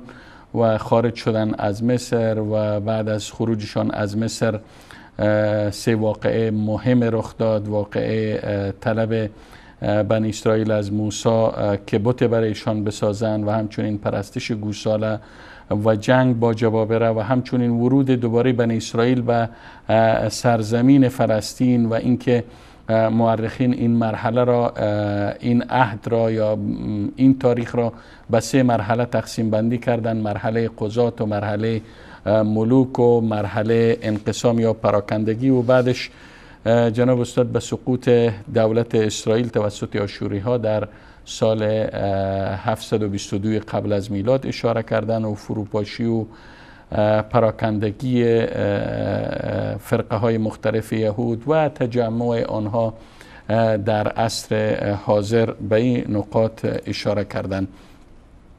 و اما جناب استاد سوال دیگری که مطرح میشه، چرا این به یک بارگی یا به یک بارگی نگویم در عصر که ما در روز زندگی میکنیم، تقریبا در میتونیم بگیم در اواخر نیمه اول قرن 20 چرا کشورهای اروپایی، قوت‌های بزرگ جهان مثل بریتانیا و امریکا، چرا برای یهود منطقه در قلب جهان اسلام در خاور میانه انتخاب کردن و اینها را در اینجا جایگزین کردن؟ بدون شک جناب استاد، در این مورد اینها 2 هدف اساسی و مهم را پیگیری می کردند. یک موضوع این است که یهودی ها مردم مخربی هستند، در هر جایی که باشند خرابکاری می کنند، در هر جایی که باشند کشت و کشتار و کینه و دشمنی و حقد را در میان مردم منتشر می کنند. و ما امروز کینه و حقد و عداوت و دشمنی آنها را در اسرائیل، در کشوری که اینها ساختن، خود ساخته اسرائیل که به هیچ عنوان ما آن را دولت نمی نامیم بلکه دزدی هست از کشورهای اسلامی و سرزمین مسلمان هاست که به دست اونها گرفته شده و ان شاء الله اگر الله سبحانه و تعالی برای مسلمان ها توفیق بده که اتحاد و انسجام خودشان را حفظ کنند، روزی از دست منحوس این افراد مخرب و افراد آدمکش و جنایتکار ان شاء الله خواهند گرفت ان شاء الله. جناب استاد حقیقت امری که اینها در هر جا هستند فساد میکنند، در هر جا فساد برپا میکردن، حتی اروپا را به فساد کشیده بودند. به همین واسطه بود که هیتلر خواست از دست اینها راحت بشه و حالا ما جنایاتی که هیتلر کرد اونها را تایید نمی‌کنیم، ولی المهمی که هیتلر به این نکته پی برده بود که اینها مردم مخربین، اگر جلو اینها گرفته نشه آلمان را به هم می‌ریزن و خراب میکنن. آلمانی که او تلاش کرده بود، حالا به هر حال بر اساس همان دیدگاهی که داشت و زحماتی که خودش کشیده بود خودش را منجی آلمان میدانست. فکر میکرد که اگر یهودی ها را وقت بده اینها آلمان را به هم می‌ریزن و خراب میکنن. این یک هدف بود که اینها خواستن از دست اینها راحت بشن، از دست خرابکاری هایی که یهودی ها در جهان داشتن اینها را از بین ببرن و نگذارن اینها را در یک منطقه جمع بکنن، در یک منطقه جمع کنن که اینها با خودشان باشن، یعنی با دیگه مردم آمیخته نباشن که اینها خرابکاری برام میاندازن. و همچنین هدف دیگر هدف بسیار استراتژی و هدف سیاسی بود و آن این بود که شما میدانید فلسطین در میان آسیا و آفریقا است، یعنی رابط است در میان آفریقا و آسیا. اینها خواستند که در این میان، یعنی در فلسطین، دولتی داشته باشند، چون مسلمان ها نوکری نمی کنن به اینها. مسلمانی که مسلمان واقعی باشه برای استعمار نوکری نمیکنه. اینها حکومتی تشکیل دادن در اینجا که از حکومت های باشه که دوست خودشان باشه و ارتباط محکمی با خودشان داشته باشه و تحت فرمان خودشان باشه و این حکومت در میان قاره آسیا و قاره آفریقا قرار بگیره که مسلمان ها را تحت کنترل خود داشته باشن. و شما میبینین وقتی که مثلا جنایت های صورت میگیره بر علیه مردم مظلوم و مسلمان فلسطین، میبینین که اجازه نمیدن نه از طرف آفریقا نه از طرف آسیا که کسی وارد بشه و به اینها کمکی بکنه و به اینها همکاری داشته باشه و اینها نقطه سرطانی حقیقتا در میان دل و میشه گفت در قلب کشورهای اسلامی به وجود آوردن تا اینکه اهداف سیاسی خودشان را بتونن خیلی راحت پیاده بکنن.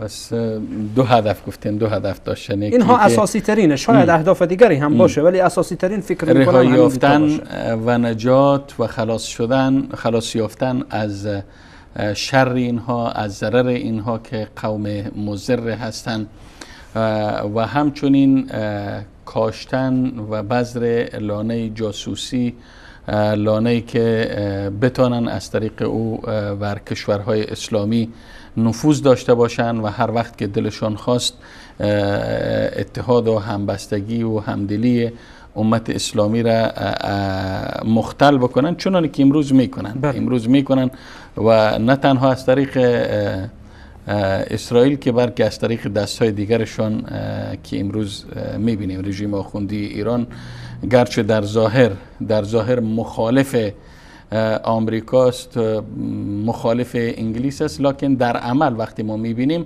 عملا نقشه ها و برنامه های شوم کشورهای استعماری را در منطقه دارن پیاده میکنن. و جناب استاد اگر اجازه بتین میرم سراغ تماس های بیننده ها. اولین بیننده را میگیرم. السلام علیکم. سلام علیکم. سلام علیکم، بخیر و خوشی باشه انشالله. سلامت باشین بیننده گرامی، بفرمایید، در خدمت شما هستیم. حال شما خوب است؟ لطف پروردگار خود معرفی بکنین، از کجا صحبت میکنین؟ من محمد موسی هستم، از ایران به خط شدم. آقای محمد موسی در خدمت شما هستیم، بفرمایید. من میخواستم درباره برنامه شما و موضوع برنامه شما چند نکته را گفته کنم. به اینکه الان در این زمانی که ما حاضر هستیم در بسیاری از این کشورهای اسلامی تحت سلطه قرار دارند. این کشورهای اسلامی جمله فلسطین که اشاره کردن این پارچینات خوب شما جناب استاد فاطمی واقعا در ظلم به سر میبرند و افرادی که سکوت میکنند در این باره واقعا خیانت میکنند به اسلام و مسلمانان. از جمله این کشورهای مورد سلطه واقع شدن به کشور افغانستان است. سالیان سال دیدیم که استعمار دست انداخت بر این سرزمین ما، بر این وطن ما، هر نوع ظلم و جوری که توانست خطی ما روا. ما نگاه میکنیم علمای ما نقش بسیاری دارن در این که آگاه سازی مردم، اما اگر عالم ما دچار یک اشتباهی بشه بسیار بدتر و سخت‌تر است و برای همگان گرانتر تمام میشه. ما میبینیم برخی از علما از این نظام سلطه حمایت دارن. در این طول تاریخ اگر نگاه بکنیم بعضی از علما واردات جانانه داشتن با این نظام و نظام سلطه و عده‌ای از اینا بودن که حتی به جای اینکه مبارزه بکنن آمدن از اینها حمایت کردن، از این افراد از این تفکر و از واقعا پیروی کردن و خودشان هدفتون تفکر یهود است بیننده گرامی؟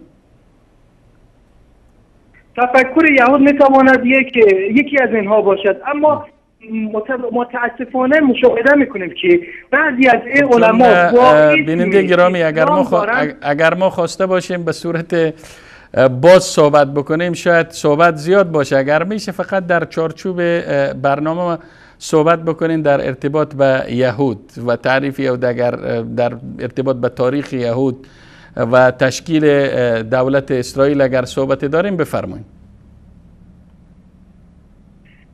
ولی در این تشکیل دولت اسرائیل باز هم نه که افراد را اگر نگاه بکنیم، من خود در یاد دارم یک کتاب خوانده میکردم که آثاری دین یهود در اسلام، این خودش خیلی مهم است. آثار دین یهود در اسلام کمی نبود.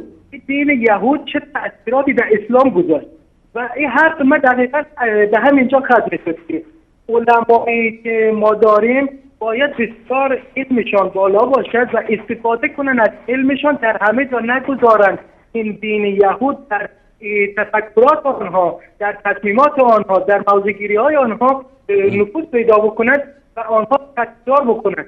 من خیلی دوست دارم همانند علمای برجسته باشم و بتونم خوب رفتار کنم، اما این که عالم برجسته باشی و نتونی خوب رفتار کنی این بده است.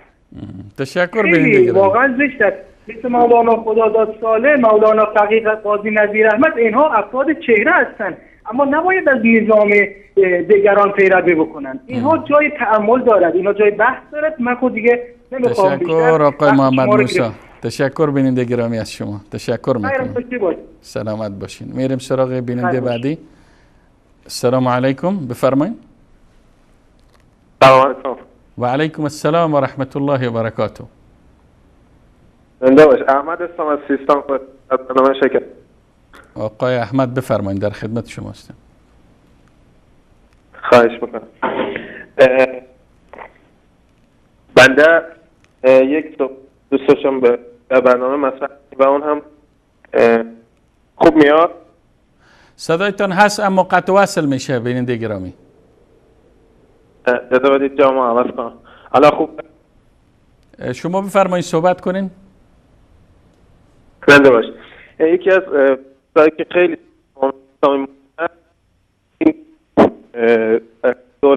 متاسفانه آقای احمد صحبتتان قطع وصل میشه. اگر میشه دوباره تماس بگیریم بیننده گرامی، چون صحبتتان قطع وصل میشه مفهوم نیست.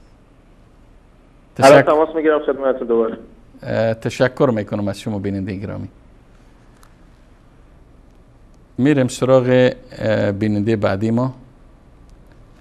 بیننده بعدی ما. سلام علیکم. سلام علیکم. بفرمایید بیننده گرامی. خب فکر کنم که صحبت ما با بیننده بعدی هم قطع شد و منتظر آقای احمد هستیم که دوباره تماس بگیرن. میریم سراغ بیننده. سلام علیکم. الو سلام، خسته نباشید. سلامت باشین بیننده گرامی. بفرمایید خود معرفی کنین، از کجا صحبت میکنین؟ من محمد هستم، از تهران تماس میگیرم. بفرمایید آقا محمد. از برنامه خوبتون تشکر میکنم. امیدوارم که مردم مسلمان دنیا بیدار باشن. ما یکی از ایراداتمون که هستش از قرآن و کلام خدا خیلی فاصله گرفتیم. بله. ببینید خدای منان در قرآن کریم میفرماید لتجدن اشد الناس للذین آمنوا عداوة. بله. بله. میگه بدترین برنامه شما یهود هستن. ما بریم با بیاییم از این یهود و از این های علیه مسلمان شما نمیتونید ببینید کسی اینقدر اقدام بکنه، مخصوصا یهود و صهیونیست بین‌الملل. اینها شدیدترین دشمنان ما مسلمان هاست. به جای اینکه ما به خیلی از مسائل مثلا فردی بپردازیم، من خیلی دلم میسوزه و خیلی از محبوبیت بینم در بین مسلمان ها. به حمدالله من وقتی بینم خدا رو شکر میکنم. یکی این که میبینم شبکه شما میاد در مورد این مباحث صحبت میکنه، میاد قدرتمندانه بدون این حرکت بترسه به قول معروف قدرت شباهه داشته باشیم و در صحبت کنه. این نقطه آقا محمد گرامی میشه موقعتان تغییر بتین چون صدایتان قطع و وصل میشه. الان صدام بهتر شد؟ بفرمایید. نسبتاً آره ببین، از شما اول از همه تشکر میکنم به خاطر اینکه آره من از راه دور اینو دستم دارم میگم شهید الله میگم توی نمازها براتون دعا میکنم. این که میبینم میای شجاعانه در مورد یهود و مسیحیت صحبت میکنید جای بسی شکر داره. ما مسلمانان غافل شدیم از یهود، غافل شدیم از صهیونیست بین‌الملل. اینها خدا شاهد من دارم میگم توی فضای توی تلگرام، توی فیسبوک، توی آقا محمد گرامی انشالله پیامتان رسید چون صدایتان قطع و وصل میشه. من از شما تشکر میکنم. امیدوار هستم که پیام شما را به صورت کامل بیننده های ما هم گرفته باشند. تشکر از شما. خواهش میکنم از اینکه وقتی از اینکه لطف کردید و صدای ما را پخش کردید. سلامت باشین. سلامت باشین. تشکر. سلامت باشین. برنامه رو از شما درخواست کنم دورادور عاجزانه از شما درخواست کنم یه برنامه در مورد صهیونیسم و اسرائیل بذارید خیلی خوبه.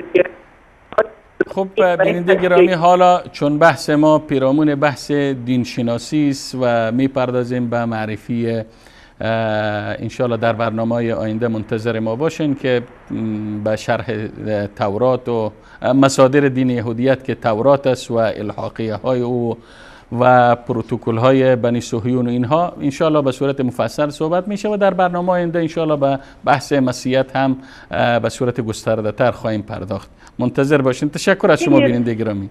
تشکر میکنم. این 20 ثانیه من فرصت بدید ممنون میشم این جمله آخری که ختام کلامم بوده باشه اگر مقصودتون هست من مزاحمتون مجازی نشم. بفرمایید. بینندگان عزیز عرض کنم برای اینکه بشناسن حقانیت اسلام رو بهتر برن از بینندگان از عاجزانه خواست کنن. برای اینکه اسلام حقیقی رو بشناسن باید بندازن ببینن هایی که مقدسات دین شده، مقدسات انسانیت شده. در تورات من یه عبارت دیدم برگشتن گفتن که هر آن غیر یهودی هست، ببخشید معذرت میخوام از بینندگان عزیز از محضر شما اساتید معزز، میفرمایند که هر آنچه غیر یهودی هست در تجاوز بر مال و ناموس آنها جایز است. بینندگان مسلمان محترم یهودی ها میگن هر آنچه غیر یهودی هست و به اندازه انسان شرافت ندارد، اینها حیوانات انسان نما هستند. قبل از که به قول معروف کاری بکنید بهتره که این توهین های مقدسات مسلمان ها شده و هیچ وقت با اینها احساس نداشتیم. دشمنان واقعی ما هستند. تشکر و غزالی کنم.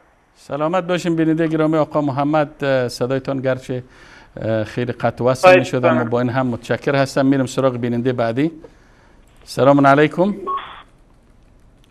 سلام علیکم. و علیکم السلام و رحمت الله و برکاته. بفرمایید بیننده گرامی. من احمد هستم از یه بار سلام. آقا احمد که لحظات پیش تماس گرفته بودین؟ بله بله. الان صدام خوبه؟ خوبه انشاءالله. امیدوار هستیم که تا آخر خوب باشه. بفرمایید. زنده باش. خب همونطور که کردن یکی از معضلات مسلمانان اینجا آقا احمد گرامی باز هم به این مشکل برخوردیم. شما میتونین موقعتان جایتان عوض کنین تا بتونین راحتتر ما صدایتان بتونیم راحتتر بشنویم، واضحتر. الان ما خوب صدا؟ متاسفانه بیننده گرامی. الو بفرمایید. زنده باش. یکی از مشکلات و معضلات الان همه جهان ظلم کشورهای تشکر میکنم آقا احمد گرامی، چون صدایتان واضح شنیده نمیشه، قطع و وصل میشه. من معذرت میخوایم که دوباره صدای شما را قطع کنم، برم سراغ بیننده بعدی. تشکر آقا احمد گرامی. سلام علیکم بیننده بعدی، بفرمایید. سلام علیکم و رحمت الله استاد محترم. و علیکم السلام و رحمت الله و برکاته. خالد هستم از آلمان. برادر گرامی خالد، شما خیلی وقت از غایب هستین از برنامه‌های ما. زنده باشید. من اصلا در آلمان نبودم، غایب بودم، بودم که خب میشه دوباره حالا آمدیم. بفرمایید. انشالله که موضوع برنامه صحبت‌های جناب استاد فاتح از ابتدا گوش گرفتین و با این صحبت‌ها بودین. کاملا. بفرمایید. استاد محترم، شما در مورد تاریخی یهود از زمان یعقوب علیه السلام تا به حال صحبت کرده، با اینکه دوباره برگشتن و به همکاری غربی‌ها و اروپایی‌ها و شرقی‌ها، این همه کاملا درست و بجاست که همه فهمیدن. اما سوال من است استاد محترم، با وجودی که اینا که مسیحی‌ها و یهودی‌ها با هم اختلافی دارن در مورد عیسی علیه السلام که اونا محاکمه کردن و بالاخره به قول از اینا که به صلیب کشیدن اینا، اما چی شد که امروزه اینا علیه مسلمان‌ها همدست شدن که یکیشان شنبه تعطیلات آخر هفتهشون میگیرن و دیگرشان یک شنبه و بالاخره به همدست شدن. این به چی معناست و به چی دلیل است که امروزه مسلمان‌ها را خواب برده به جای مسلمان‌ها همدست باشن؟ مخصوصا اگر گرچه خارج از موضوع برنامه ما هستی که مثلا مانند حکومت رژیم ایران که هنوز هم داره تفرقه مندازه با دشمنان اسلام، هم با هم یهود و نصارا همدست شده و کشورهای اسلامی را به خطر مواجه ساخته و از این قبیل امروز پشت خون و خونریزی مسلمانان را در سوریه و عراق و افغانستان و پاکستان و بعضی از کشورهای دیگر که حتی رحم به نایجیریا هم نکردن، اونجا هم الحمدلله یکی از سردستشان خداوند را سپاس که دستگیر شد. با تا به این اندازه پیش میرن. چرا منظورم این است که اینا داد از قرآن و از کتاب خدا میزنن اما باز هم تفرقه بین مسلمانان میندازن؟ اینا چرا به خود نمیان؟ اگر واقعا مسلمان هستن چرا نمیاندیشن به قرآن؟ اگر نیستن چرا اسمشان مسلمان گذاشتن؟ سوال من همین است و تشکر استاد محترم. تشکر برادر گرامی خالد. آقای خالد آخرین بیننده بودن که در برنامه تماس گرفتن و وقت برنامه ما تقریبا در لحظات پایانی است و 2 دقیقه بیشتر از وقت برنامه نمانده و ما برمیگردم به استودیو و از اینکه نتونستیم تعداد بیشتر بیننده ها را بگیریم و صحبت هایشان را داشته باشیم، بار دیگر من معذرت میخوام و همچنین تذکر میتونم بیننده های عزیز و گرامی که مایل هستن در ارتباط و حکایت و داستان یا واقعه آمدن دوباره یهود به سرزمین فلسطین و تاریخ یهود و تشکیل دولت اسرائیل معلومات بیشتر حاصل کنن، انشالله پس از این برنامه مستند خواهیم داشت در رابطه به ورود یهودی ها و ورود دوباره یهودی ها در عصر حاضر به فلسطین و برخی از رخدادهای دیگر. انشالله منتظر این مستند باشین که پس از این برنامه انشالله پخش خواهد شد. خب جناب استاد عبدالرحمن فاطمی برمیگردم خدمت شما.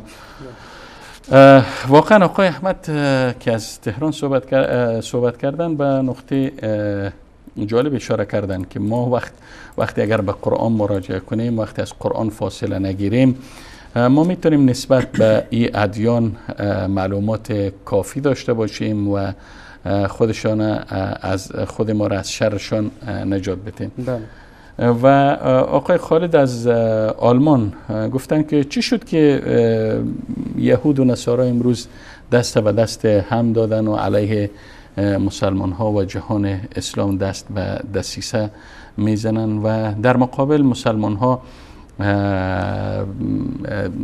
از هم فاصله گرفتن، اتحاد یک پارچگیشان از دست دادن. به خصوص به رژیم آخوندی ایران اشاره کردن که امروز عملا به آسیاب دشمن، آسیای یهود است، آسیای نصارا است، آسیای آمریکا است، انگلستان است، به صورت غیر مباشر آب میریزه.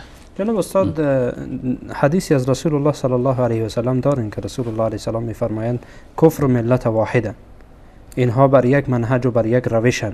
چی زمانی که در برابر مسلمان ها قرار بگیرن، با همه اختلافاتی که دارن، با همه اختلافات سلیقه‌ای و فکری و اندیشه‌ای، حتی هم دیگر تکفیر میکنن. لیست الیهود و نصرانی ها میگن یهودی ها بر حق نیستن و نصرانی ها میگن یهودی ها میگن نصرانی ها بر حق نیستن، نصرانی ها میگن یهودی ها بر حق نیستن، حتی هم دیگر تکفیر میکنن، به حضرت عیسی علیه السلام تهمت زدن، نعوذ بالله، و خیلی از مسائل دیگر. این مسائل تا حالا هم وجود داره در کتاب هایشان، ولی مهمی که وقتی در برابر مسلمان ها قرار میگیرن باز آنجا ملت واحد میشن، چون نه اینکه اینها ملت واحد واقعا باشن ولی بر علیه مسلمان ها یکی هستن.